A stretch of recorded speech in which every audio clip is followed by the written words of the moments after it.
Alright, everybody, welcome back, and I was not expecting to be making another F-15 video so soon after the last one, but sometimes it just turns out that way. And I mean, I love the F-15, so I'm not going to complain. Now, I imagine most of y'all probably follow the leak lists and stuff like that, but if you haven't, well, on the leak list for this upcoming update, you know, the late October, early November one, there was a very interesting addition, at least for me. And I guess because people consider me the Eagle guy or something, I kid you not, probably 40 to 50 pings asking what exactly is the Golden Eagle. And I also saw a lot of misinformation being thrown around as well, both in videos and just in Discord conversations. So I figure it's a good chance to go ahead and make another what to expect. This is an unusual thing, doing it for a specific new edition. If you like this, let me know. I might do more of this going forward. Typically, of course, I do an entire family, but I mean, hey. So I want to start off with what this isn't, because I've seen a lot of people confused. This is not a premium, at least 99% is not going to be a premium. This will be the new top-of-the-line US fighter, this upcoming update. This is not Boeing's F-15C 2040 proposal either. They do share a nickname, which is why I think a lot of people were getting confused, but this came before the 2040C program, and it has been called this for at least 15 years now. Golden Eagle, again, is just a nickname, which is probably where some of the confusion comes from. And this is a little bit of an unusual one because there's a lot of uncertainty on exactly what Gaijin is going to do with this jet. So I'm going to kind of do two different parts of the video, one with what will almost certainly for sure, or in some cases will definitely for sure happen, and then what could happen if Gaijin decides to take some creative liberties like they have done with plenty of other jets in the game.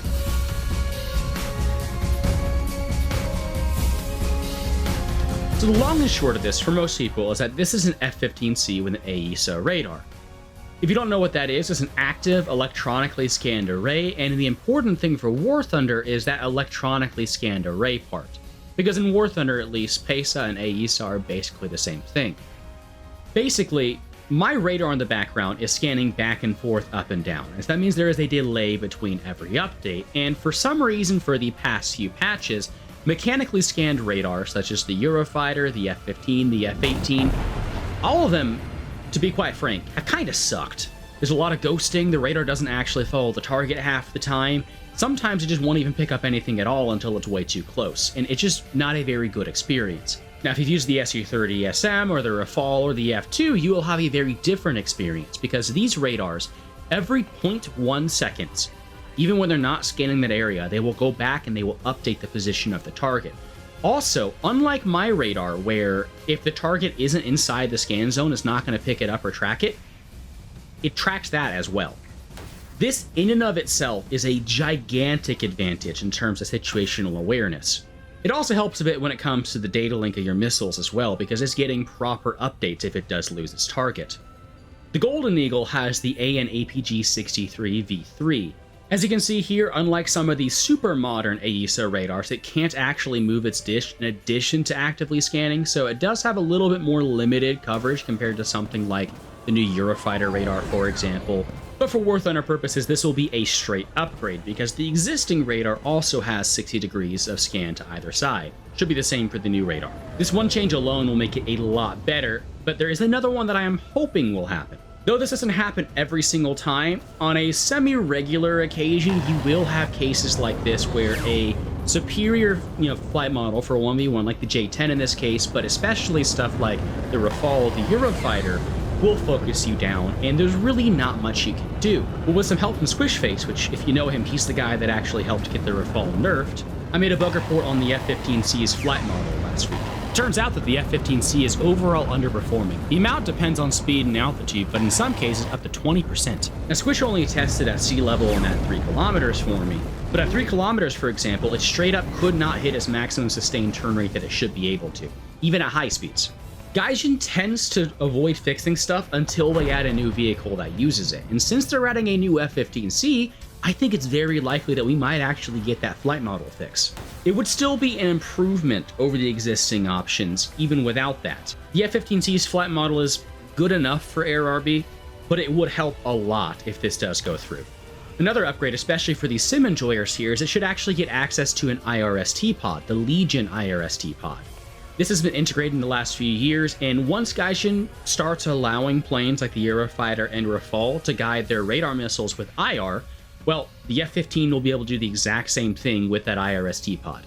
The F-15C also mounted the sniper targeting pod, which in real life was used for, visually identifying targets at range, but knowing Gaijin, there's actually a good chance they might give this thing some cast loadouts.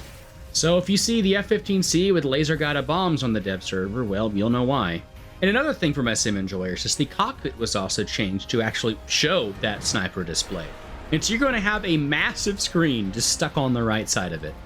Now, I want to get to the elephant in the room that a lot of people are probably wondering about, and that is the armament. So to start off with, it very much depends on if Gaijin goes historical or if they bend the rules a little bit like they have been. So I'm going to start in this section talking about what we know for sure it will get. If you want to hear what it could get, look, wait for the next section. So for sure, it will have the normal 8 missile loadout that you see on every existing F-15 in game. This is what it used historically. So it'll probably get access to the AMRAAM A or B and the AMRAAM C5, unless they pull a SUFA and they only give it the AMRAAM C5 for some reason. I really hope they don't, because that will make this thing a lot worse in War Thunder than it would be otherwise. If you want to know exactly what I mean by that, I made a video talking about exactly why the AMRAAM C5 has some issues in game. In real life, of course, this thing could use the AMRAAM D. It can also use every AIM-9X that's ever been made. I don't think we're going to get the AIM-9X, though, for obvious reasons on the plane, and the AMRAAM D is probably not coming this patch either. If we want to cope, we might get an AMRAAM C5 rework to make it actually worth using, which would be great, but as of right now, I doubt that. However, there is something else for the loadout that has been noticeably absent from both the F-15A and the F-15C from now. The F-15 family is actually the only family of jets that don't have access to BOL they used historically. Gaijin has known this for almost 3 years now, and they've done nothing with it, which leads me to believe that it has been a balancing decision. Because to be quite frank, like say for example when the F-15A came out, we did not need an 880 countermeasure F-15, especially when BOL was at full strength. That would have been absurd. When the F-15C came out, it was the strongest jet in the game, well, sharing the title with the F-15JM, which was the true strongest jet. Though of course the additions that came after that faded pretty quickly. It makes me think that Gaijin was saving the BOL for something, and well, a brand new top-tier F-15C that is having to compete with Eurofighters and Rafales, because, let's be real, this thing is probably going to be 14.3, is a perfect candidate for it. This would give the F-15C another little edge when it comes to trying to stay competitive in the current top tier, because let's be real, the Rafale is still going to be the best jet in the game next update. And yes, before anyone says anything, the F-18s in American service didn't use them in service, they tested them. But the F-15 A and C did actually use them in service.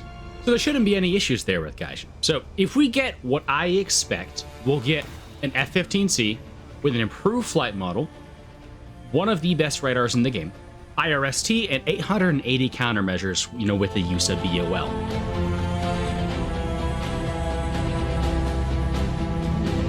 Now, as for what could happen, not what I expect to happen, if Gaijin gives the F-15C Golden Eagle the same treatment they had given stuff like the Su-30, for example, well, it could get even better. So first off, take a look at this picture. You've probably seen it in articles online, and you think this is for the F-15EX. Well, that's wrong. To our knowledge, this has never been mounted on the F-15EX, and it has a max of 12 missiles.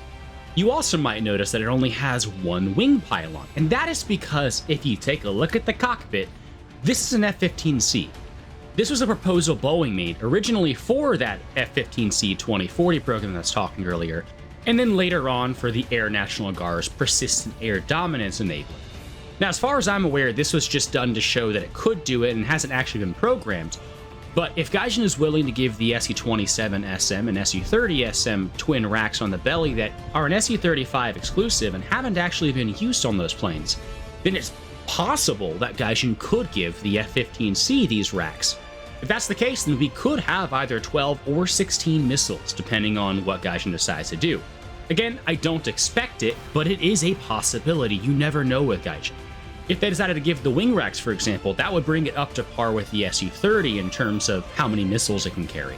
Another thing, though this is even less likely if you ask me, is that potentially we could get EPAWSS on the F-15C as well. If you don't know what this is, it's the Eagle Passive Active Warning Survivability System.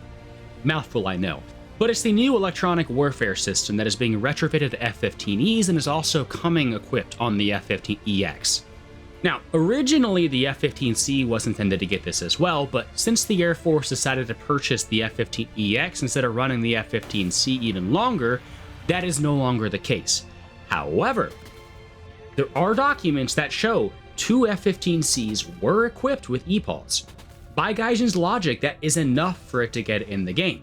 The better jamming features won't actually matter in War Thunder, at least as of now, but the big things here would be 2 things. First of all, unlike the current 2 system, this has no dead spots. If you go to BAE's website, it says it right there, it has 360-degree coverage. Also, another big thing for War Thunder is that it actually equips the F-15 with 360 internal countermeasures, which is already found on the F-15I. So if Gaijin were to do this, you could get up to 1,000 countermeasures on your F-15, 360 of which would be internal. And you would no longer have those blind spots. Now again, I do think this is unlikely. Gaijin usually takes more liberties when it comes to a single vehicle getting something when it's a crucial thing. And the RWR is fine on the F-15C. But it would be cool to see. In any case, I hope you enjoyed the video. Like I said, if you like this and would like to see more of this kind of focused, very detailed look, let me know. I might do more in the future. Have a great day. I'll catch y'all next time. Peace, y'all.